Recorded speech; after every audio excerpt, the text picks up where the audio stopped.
Perkenalkan, nama saya Rati Kirana Suryo Putri. Pendidikan saya S1 Sastra Belanda UI dan S2 Kajian Wilayah Eropa UI. Saat ini saya sebagai dosen di Fakultas Ilmu Budaya Universitas Airlangga, Surabaya. Saya sudah mengajar di Fakultas Ilmu Budaya Universitas Airlangga sejak tahun 2005. Dan pada kesempatan ini saya akan berbagi pengalaman bagaimana mengajar bahasa Belanda di Fakultas Ilmu Budaya Universitas Airlangga.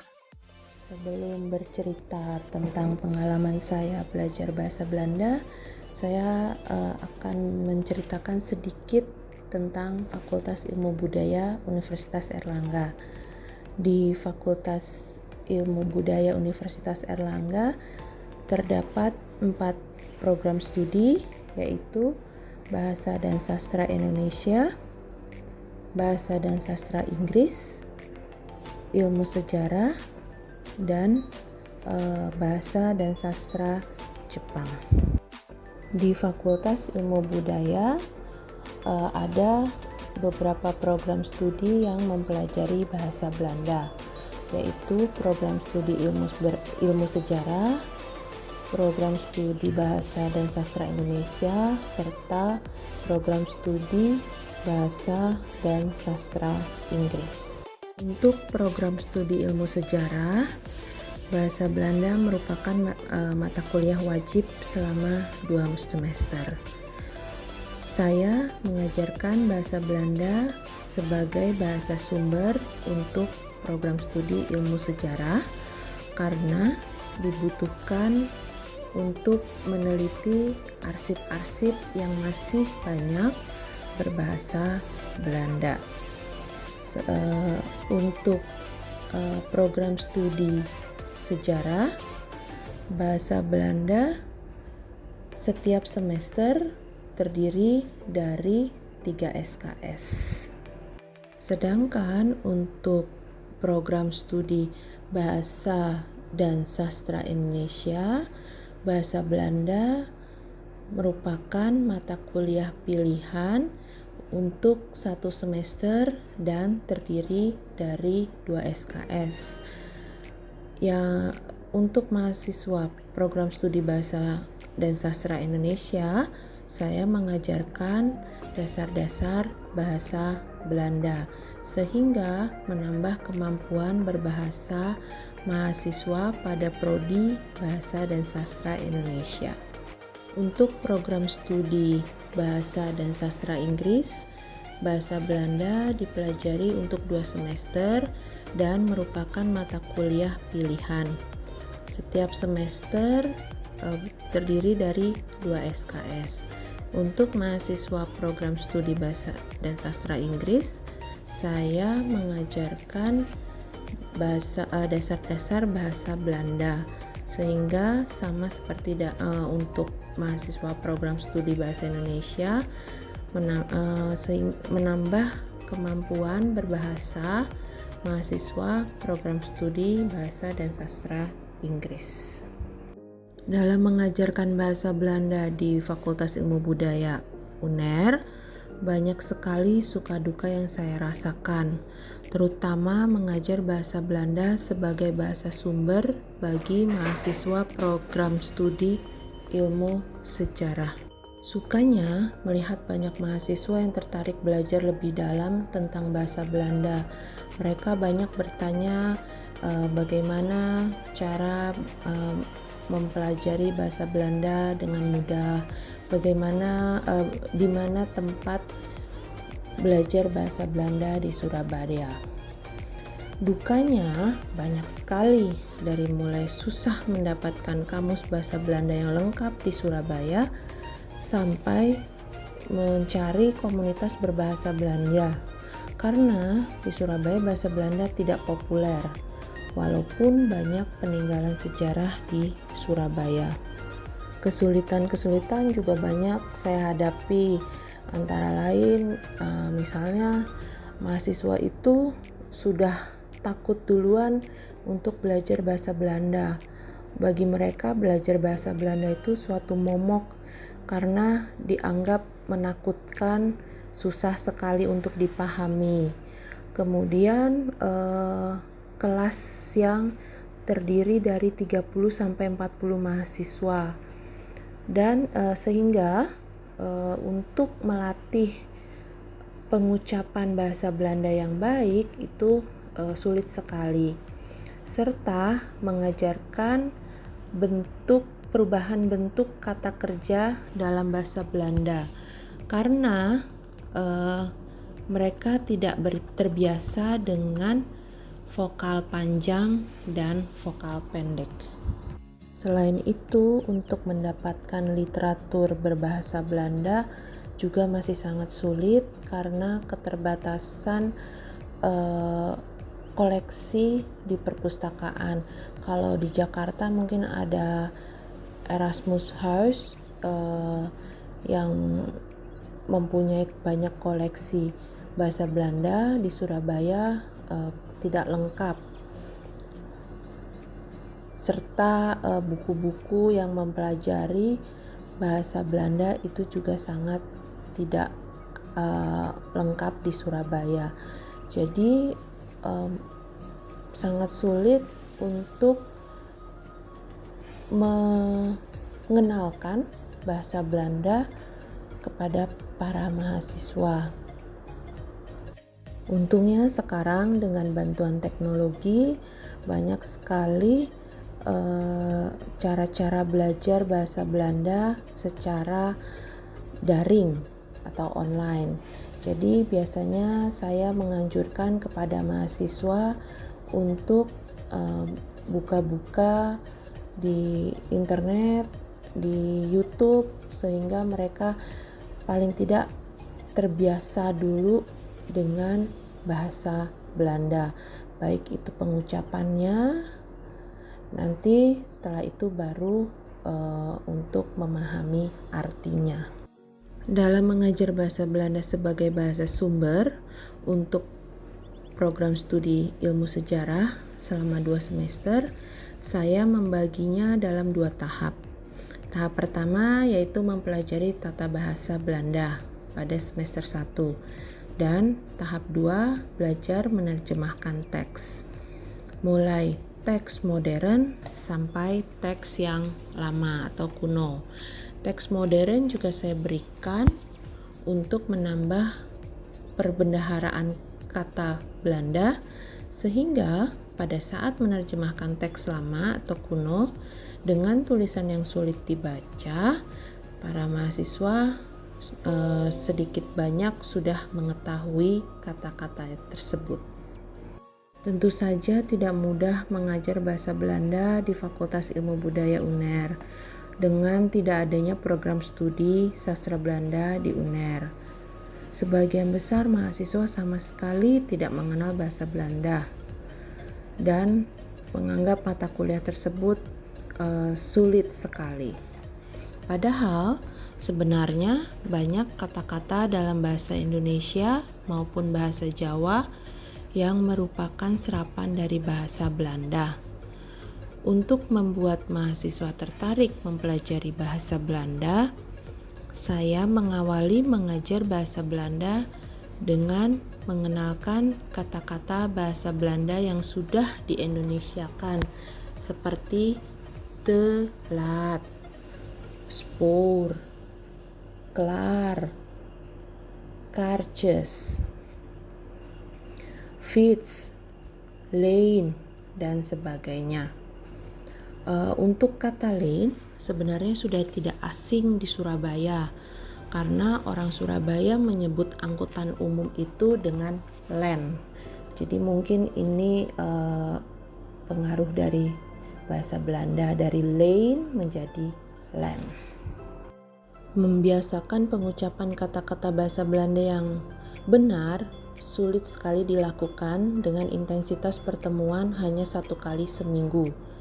Serta mengajarkan perubahan bentuk kata kerja juga hal yang sulit, karena para mahasiswa tidak terbiasa dengan vokal panjang dan vokal pendek yang ada dalam bahasa Belanda untuk menentukan perubahan kata kerja pada subjek tunggal dan subjek jamak. Namun, dengan latihan yang sering, para mahasiswa dapat memahami bahasa Belanda dengan baik. Di akhir semester 2, pembelajaran bahasa Belanda sebagai sumber, para mahasiswa bisa menerjemahkan teks berbahasa Belanda secara mandiri.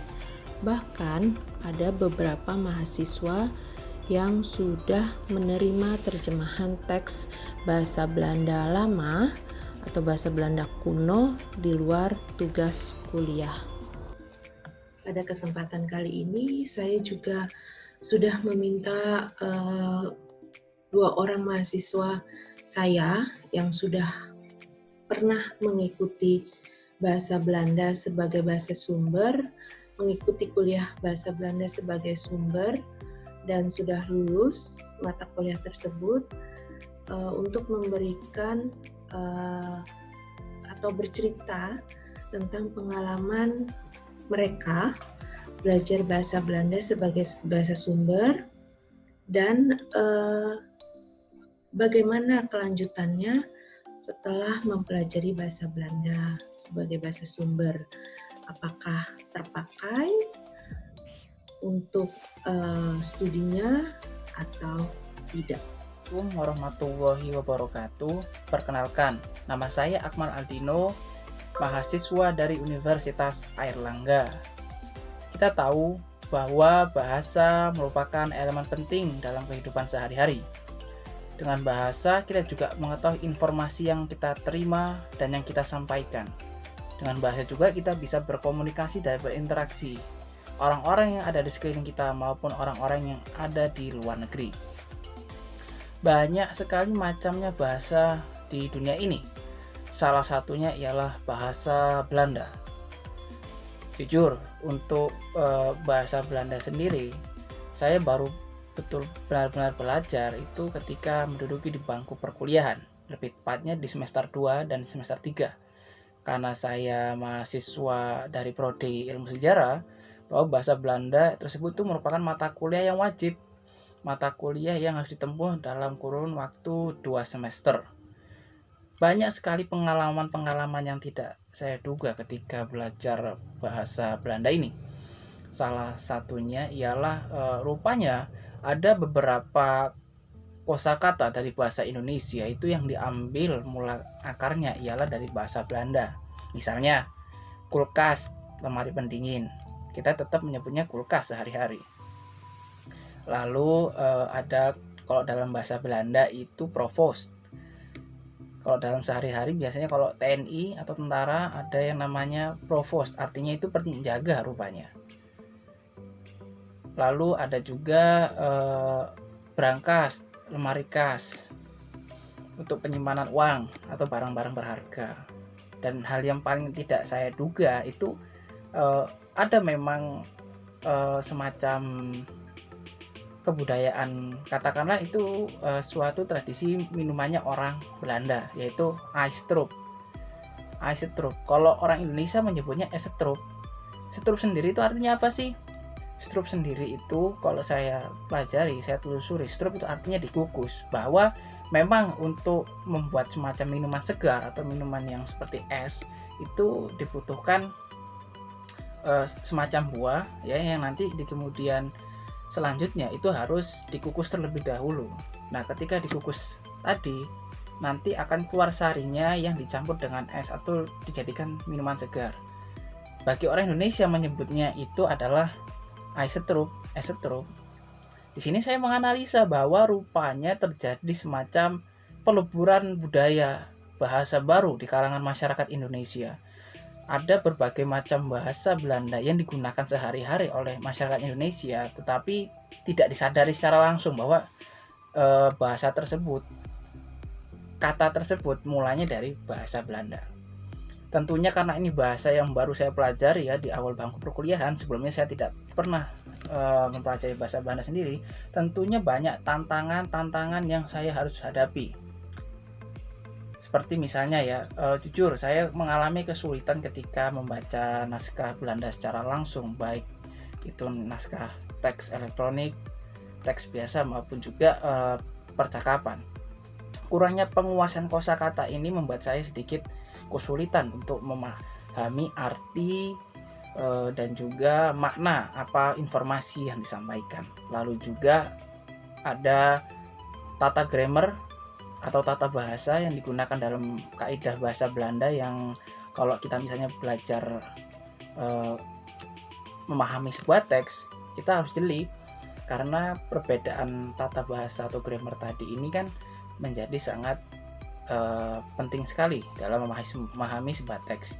Misalnya, apakah kalimat ini menunjukkan kalimat pasif, aktif, atau kalimat yang sifatnya kalimat tanya.